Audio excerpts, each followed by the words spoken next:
Amazon stores are closing as Jeff Bezos predicts difficulties. Attention Amazon shoppers, it's time to rethink your go-to shopping destination. In a recent statement, Jeff Bezos has predicted difficulties for the retail giant, leading to the closure of multiple Amazon stores. Hello guys, and welcome back to the channel. In today's video, we will talk about the closing of some of the Amazon retail shops.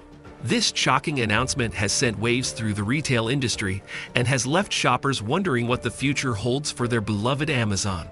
What difficulties has Jeff Bezos predicted for Amazon? How many stores are set to close as a result? E-commerce, cloud computing, online advertising, digital streaming, and artificial intelligence are the primary business focuses of Amazon, an American multinational technology firm based in the United States. It has been called one of the most significant economic and cultural forces in the globe, and it is also one of the most valuable brands in the whole world. It is considered to be one of the big five information technology corporations in the United States, along with Alphabet, Apple, Microsoft, and Meta. On July 5, 1994, Jeff Bezos started the online retailer Amazon in the garage of his home in Bellevue, Washington. It started out as an online marketplace for books, but it has since evolved into a wide variety of other categories. As a result of this expansion, it is now known as the Everything Store. It operates under a number of different brand names under its subsidiaries, such as Amazon Web Services, Zoox, Kuiper Systems, and Amazon Lab 126. Ring, Twitch, IMDb, and Whole Foods Market are some of the other companies that it owns as subsidiaries.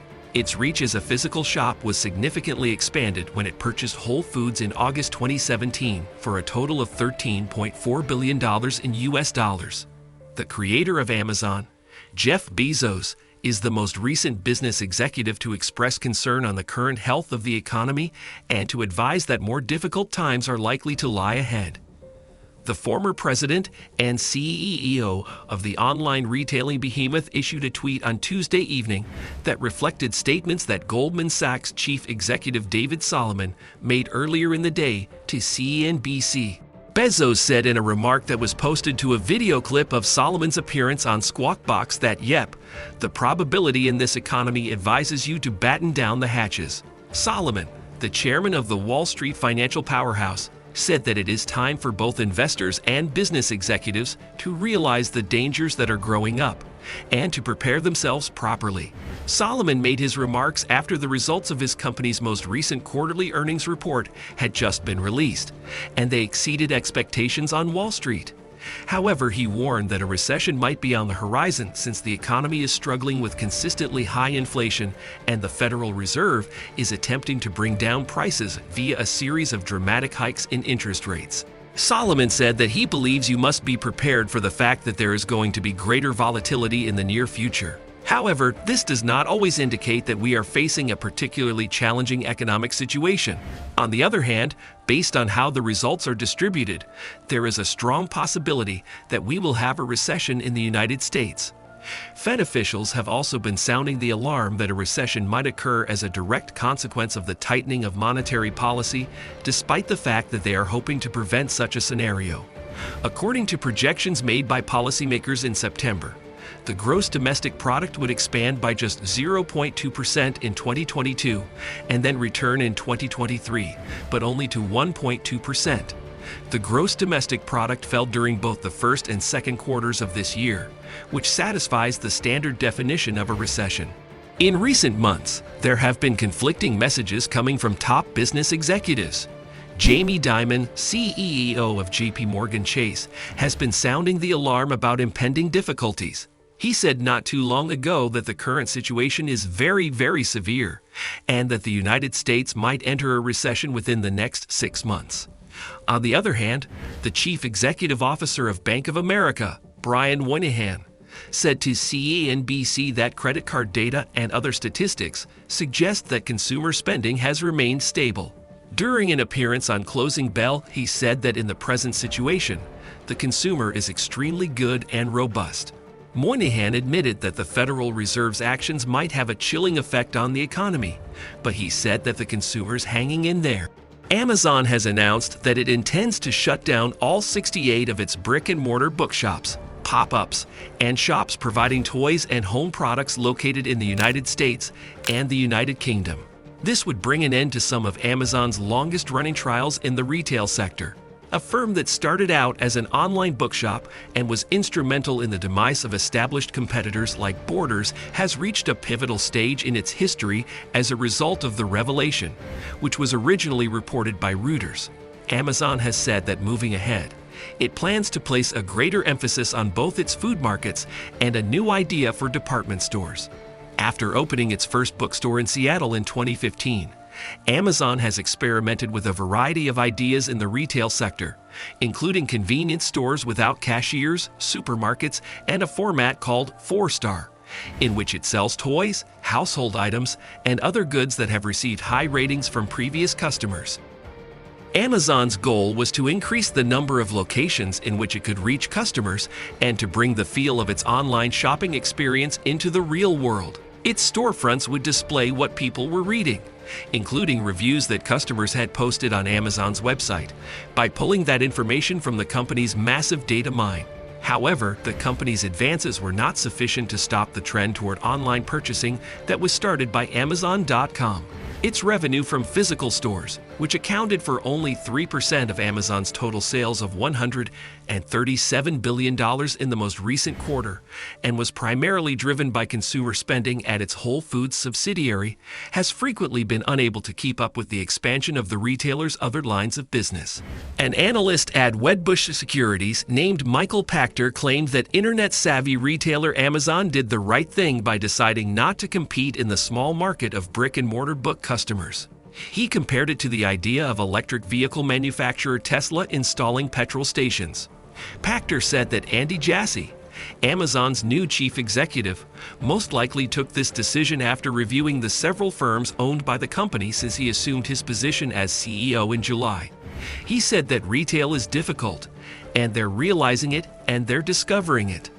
According to a post on his LinkedIn profile, Cameron Janes, who had worked for Amazon for the last 14 years and served as the business's vice president of physical retail, left the company in November. A request for comment that was sent to him was not immediately responded to by the man, who is now chief commercial officer at the store REI. Customers will be notified through signs when the 4-Star, pop-up, and bookstore stores that Amazon operates will be closing on specific dates. The firm has said that employees would be offered severance packages or assistance in finding new employment at any other company shops in the area, such as the more than a dozen Amazon Fresh supermarket sites that have been announced. Amazon implemented a policy of unrestricted unpaid time off until April 30, 2020, as well as modifications to overtime pay and hazard pay at a rate of $2 per hour. These measures were taken during the COVID-19 epidemic. Both the paid time off policy and the hazard pay rise were terminated in June of 2022 and June of 2020, respectively. In addition to this, Amazon placed temporary limitations on the selling of non-essential items and recruited an additional 100,000 people to work in the United States and Canada.